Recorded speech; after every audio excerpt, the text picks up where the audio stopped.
তবে একটি শুধু আপনাদের মাধ্যমে বলতে চাই, এখানে বড় বড় বাংলাদেশের প্রচুর বড় বড় কোম্পানি আছে, মূলত বলা হচ্ছে তাদের 2 কোটি টাকা বেশি ইনভেস্টমেন্ট থাকে, এবং তারা যে প্রফিটটা করে এই প্রফিটের থেকে 0.5% শ্রমিক কল্যাণের জন্য দেওয়া হয়।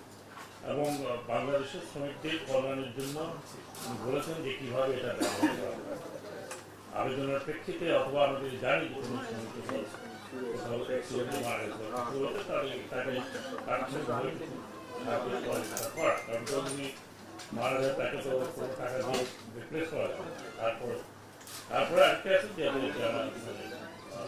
চিকিৎসা, লেখাপড়া এসব আছে।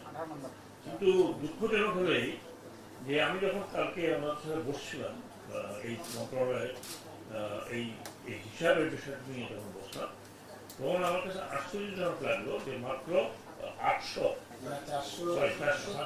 450 মতো কোম্পানি এই এটা রেজিস্টার আমি দিয়ে থাকি।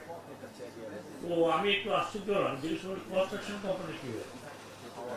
উনি বলেন কোনো কনস্ট্রাকশন কোম্পানি ওরকম বড় বড় কোনো কনস্ট্রাকশন কোম্পানি দেয়নি, অথচ তারা 1000 কোটি টাকা বিজনেস করছে। দেওয়ার পর আমরা ডিসাইড করেছি যে আমরা সরকারের কাছে দিব, এরপর থেকে যদি তারা ভলান্টিয়ারি না দেয়, না রেজিস্টার করে, তাহলে আমরা চিঠি দেবো, এবং চিঠি দিয়ে দরকার হলে এই সব কনস্ট্রাকশন কোম্পানি ও অন্যান্য কোম্পানিকে যাতে সরকারের কোনো কাজে টেন্ডারে পার্টিসিপেট করতে না পারে, করতে হলে তাদেরকে এই এই কমপ্লায়েন্সটা করতে হবে। এটা যদি না করা হয় তাহলে বাংলাদেশের যে সংখ্যা শ্রমিক আছে তাদেরকে যে আমরা যে ওয়েলফেয়ারটা করতে চাই সেটা সম্ভব হবে না, আর সরকার তো সবসময় সব করে দিতে পারছে না। এই জিনিসটা আপনাদের মাধ্যমে আমি জানাতে চাই। আমি অনুরোধ করব তাদেরকে তারা যেন ভলান্টিয়ারি করে, আর না হলে আমরা এটা করতে বাধ্য থাকবো, যদিও আমি ডিসিশন নেবে সরকার। আমি এইটুকু বলতে পারি, আমি যে মন্ত্রণালয় আছে সেই মন্ত্রণালয় দেবো না। অনেকে হচ্ছে বিজনেস করছেন, বড় বড় ব্যবসা করছেন, বড় বড় টেন্ডার পার্টিসিপেট করছেন। অনুরোধ করবো, কারণ শ্রমিক আপনাদেরও আছে, আপনাদের শ্রমিককেও এটা এবং কনস্ট্রাকশন শ্রমিকরাই বেশি আহত।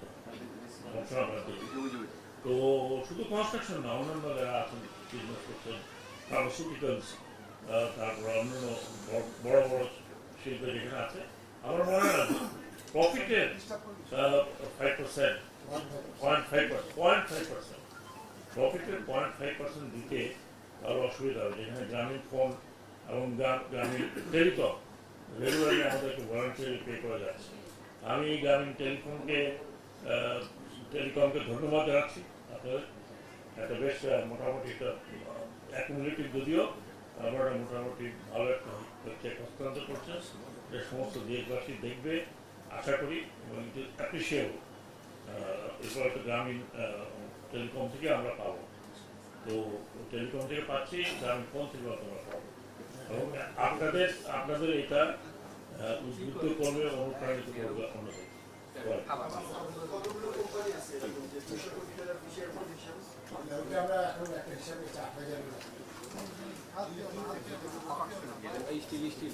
স্টিল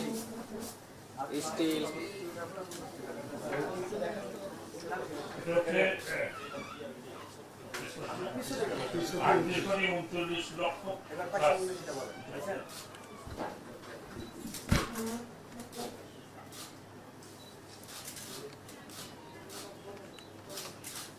স্টিল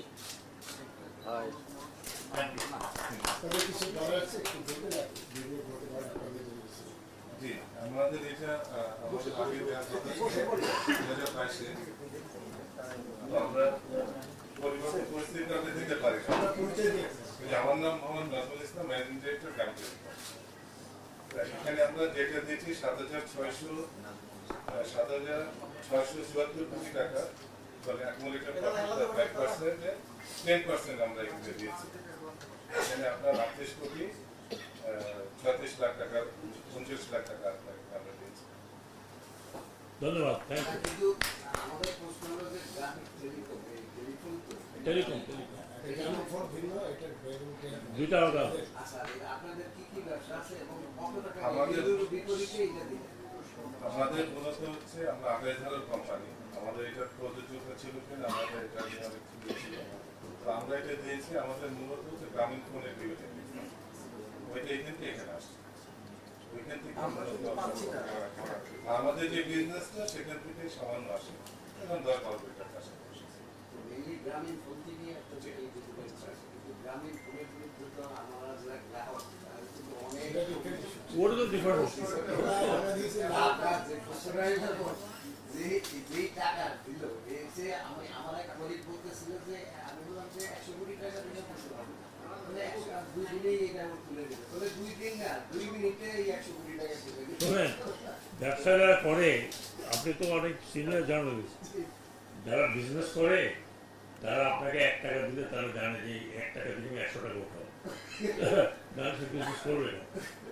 এটা তো এখন আপনিও বন্ধ করতে, এটা আমারও তো আছে, গ্রামীণ ফোনকে ফোন করলে কিছুক্ষণ পরে তারপর আবার আমার ব্যালেন্স শেষ। আবার রিডায়াল করতে হয়।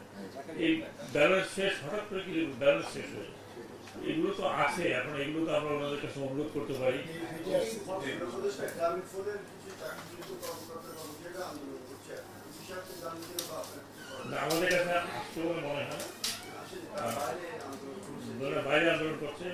এখন তো আন্দোলনের মৌসুম চলছে, তারা যদি আন্দোলন না করে তাহলে তারা পিছিয়ে পড়বে। এরিয়া ওটা না, যদি তারা জেনুইনলি কিছু করে থাকে তাহলে ওই জন্য শ্রম মন্ত্রণালয় আছে, সেখানে তারা কমপ্লেন লস করতে পারে। কমপ্লেন লস করে ডেফিনেটলি আমাদের কেউ না করে তাদের শ্রম করে দেখবে, নেগোসিয়েশন করতে হবে। আপনি বলছেন যে CSR এর টাকা যদি না দেয়, সেক্ষেত্রে কনস্ট্রাকশন কোম্পানির ক্ষেত্রে বলছেন যে টেন্ডারে তারা অংশগ্রহণ করতে পারবে না। সরকারি সরকারি টেন্ডার অন্যান্য না, আমি বলি না যে এক মিনিট, আমি বলি না করতে পারবে না। আমরা প্রপোজাল দিচ্ছি সরকারকে যে এটা বাধ্যতামূলক করতে হলে অন্তত পক্ষে তারা সরকারি টেন্ডারে যাতে একটা অনেক ক্রাইটেরিয়া, তার যোগ্যতার একটি ক্রাইটেরিয়া হবে এটা যে সে শ্রম মন্ত্রণালয় থেকে একটা সার্টিফিকেট নিবে যে সে এই এই টাকাটা দিচ্ছে।